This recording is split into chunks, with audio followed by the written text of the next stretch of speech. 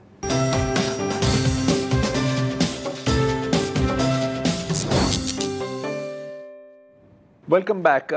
اسرائیل میں پچھلے 3 دنوں سے مظاہرے چل رہے ہیں اور اب اور بھی لوگ ان میں شرکت کر رہے ہیں، اور اس کی ایک وجہ یہ ہے کہ پچھلے روز کچھ تصاویر وائرل ہوئی ہیں اسرائیل میں، اور وہ تھیں وزیر اعظم بنجامن نیتن یاہو کے وزراء اور کولیشن پارٹنرز کی، جس میں جس دن پر 2 جو اسرائیلی قیدیوں کی جو لاشیں برآمد ہوئی تھی، 6 اسرائیلی قیدیوں کی، ان 2 کی تدفین ہوئی تھی، اور اسی دن نیتن یاہو کے کولیشن ممبرز اور وزراء پارٹی کر رہے تھے ایک شادی کی دعوت میں. آپ دیکھ سکتے ہیں وہاں پر وہ آپ کا ہے بین گویر، اور وہاں پر اب اور بھی اس میں تصویریں ہیں، اور وہاں بیٹھ کے شرابیں بھی پی جا رہی ہیں. آپ نے دیکھ لیا، ہم نے بلر کر دیا ہے. ارے اس میں تو علماء کرام، اس میں علماء کرام بھی ہیں. یہ بین گویر کے دوست ہیں نا سارے. تو جو ہاسٹیجز کی فیملیز ہیں، ایک تو بنجامن کی نیتنیاہو کی پریس کانفرنس ہوئی ہے، اس میں کہا کہ نہیں، ہمارے لیے زیادہ اہم ہے کہ ہم فیلاڈیلفی کوریڈور پہ کل بھی اس پہ بات کی تھی، ہم اپنا قبضہ رکھیں.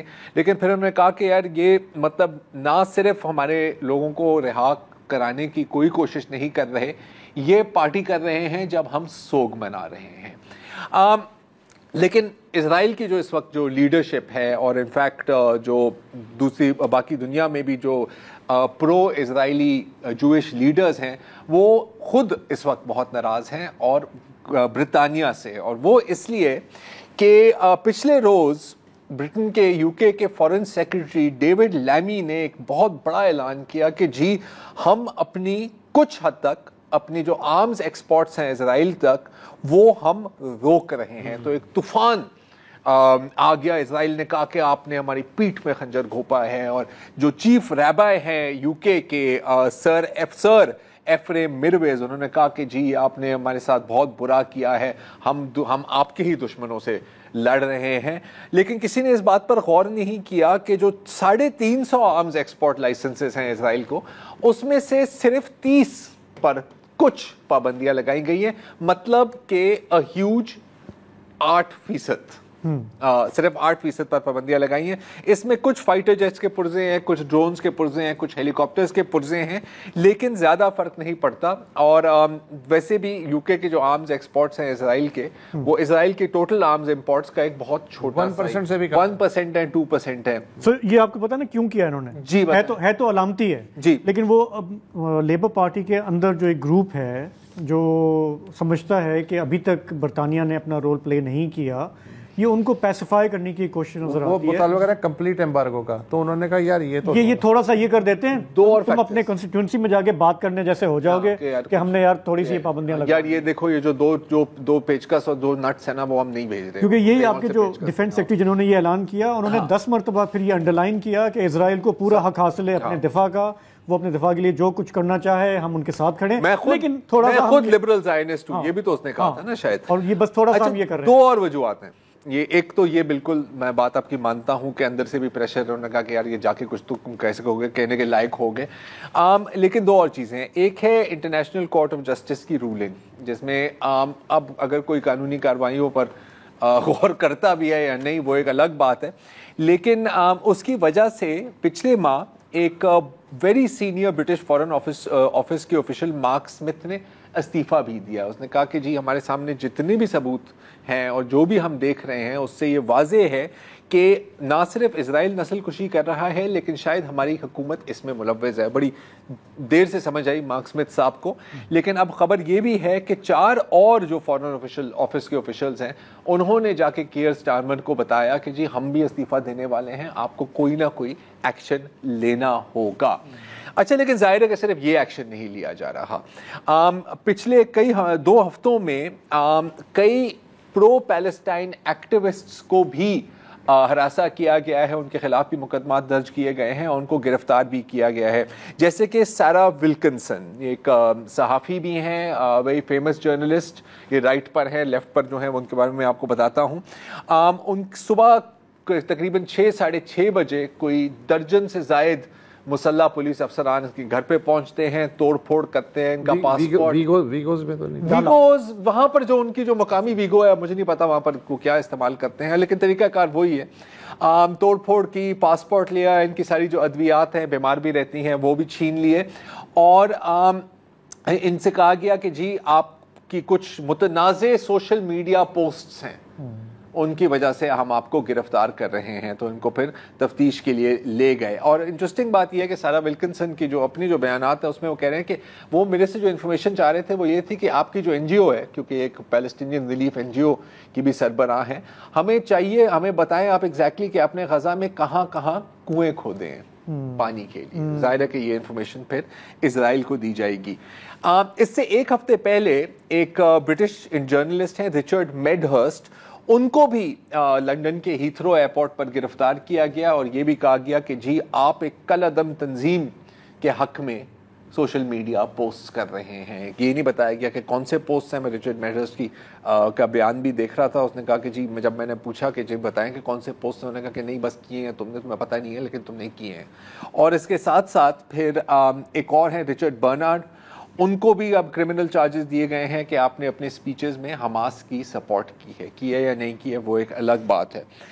یہ جو میں پہلے آپ کو ایک تصویر دکھا رہا تھا وہ سارا ولکنسن کے ساتھ رچرڈ برنارڈ ہیں وہ, اور ان کو یہ ہے پیلسٹائن ایکشن, ایک یو کے بیسڈ گروپ ہے. آپ کو یاد ہوگا کہ اسرائیل کے ایک بہت بڑی ویپنز مینوفیکچرنگ کمپنی ہے ایلبیت سسٹمز کے نام سے, تو ان کی جو آرگنائزیشن ہے پیلسٹائن ایکشن, انہوں نے ایک بہت بڑا کردار ادا کیا ہے ان کے آفیسز کو شٹ ڈاؤن کرانے کے. مطلب وہاں پر وہ بیریکیڈ کر دیتے ہیں, اسپرے پینٹنگ کرتے ہیں, اپنے آپ کو گیٹ کے ساتھ زنجیروں سے باندھ دیتے ہیں, اور اس کی وجہ سے ایلبیٹ سپلائی ویپنز کمپنی کو اپنی کافی کاروائیاں روکنی پڑی. اچھا, آپ جو بات کر رہے تھے نا یہ ویپنز ایکسپورٹس کی, تو آج کل ہم دیکھ رہے ہیں کہ لیبر وہ کر رہا ہے جیسے کہ ٹوریز یا کنزرویٹیوز کی حکومت میں ہم نے یہ نہیں دیکھا کہ ایکٹیوسٹ کو اس طرح گرفتار کیا گیا. اگر ہم تھوڑا سا ماضی میں جائیں تو یہ شاید آپ کو جان کے یا شاید آپ کے لیے انٹرسٹنگ ہو شاید, کہ مارگریٹ تھیچر نے جب اسرائیل نے لیبنان پر حملہ کیا تھا تو مارگریٹ تھیچر نے تمام 100% ویپنز ایکسپورٹس اسرائیل کو روک دیے تھے. رونلڈ ریگن نے بھی اس نے کہا تھا کہ یار تھوڑا زیادہ ہو گیا, ہلکا ہاتھ رکھیں, لیکن انہوں نے کس کی نہیں, ان کی بالکل نہیں سنی. اچھا, جب آپ نے اپنے بات کی لیبر پارٹی کی تو ایک اور خبر ہے یو کے سے, اور وہ ہے کہ جیریمی کوربن, آپ کو پتا ہے کہ لیبر پارٹی میں ہوتے تھے, پھر ان کے اوپر الزام لگا کہ آپ یہود دشمن ہیں, ان کو وہاں سے برطرف کر دیا گیا یا وہ چلے گئے. پچھلے الیکشنز میں 4 انڈیپینڈنٹ ایم پیز جیتے ہیں, زیادہ تر پرو پیلسٹینین ووٹ سے. تو جیریمی کوربن اور انہوں نے مل کر اب ایک اتحاد بنا دیا ہے, انڈیپینڈنٹ الائنس, اور وہی جو آپ بات کر رہے تھے نا لیبر پارٹی میں جو انٹرنل پریشر ہے, وہ کہہ رہے ہیں کہ جی ہمارے ساتھ بھی بہت لیبر کے ایم پیز رابطے میں ہیں جو کہتے ہیں کہ جی ہم کھل کر اپنی پارٹی کی مخالفت نہیں کر سکتے, لیکن ہم اندر سے آپ کے ساتھ ہی ہیں. بیک بینچرز کا ایک گروپ ہے. انہوں نے جو 2 سوال کیے تھے جیریمی کوربن صاحب نے پارلیمنٹ, وہ تو بڑے کمال تھے, اور اپنے ہی فارن منسٹر سے کیے تھے. پہلا سوال یہ تھا کہ بھائی صاحب یہ بتائیے کہ اس بات کی تصدیق کریں کہ غزہ پہ آپ نے ڈرونز جو ہیں وہ گھمائے اور ان سے جو انفارمیشن گیدر کی وہ آپ نے اسرائیلی ملٹری کو دی, یس اور نو میں جواب دے دیں. دوسرا یس اور نو میں یہ جواب دے دیں کہ سائپرس میں جو برٹش رائل ایئر فورس کا اڈا ہے, بیس ہے, وہ اسرائیلی ایئر فورس نے استعمال کیا یا نہیں. تو دونوں کا جواب دینے کی بجائے انہوں نے کہا کہ دیکھیں ہماری پالیسی یہ ہے کہ فلانا یہ ہے, آئیں بائیں شائیں, وہاں پہ بھی پارلیمنٹ میں یہی ہوتا ہے, ہم نے بھی انہیں سے سیکھا ہے آئیں بائیں شائیں کرنا. آج کے پروگرام میں اتنا ہی, ہمیں اجازت دیجیے, کل آپ سے پھر ملاقات ہوگی. خدا حافظ, شب بخیر.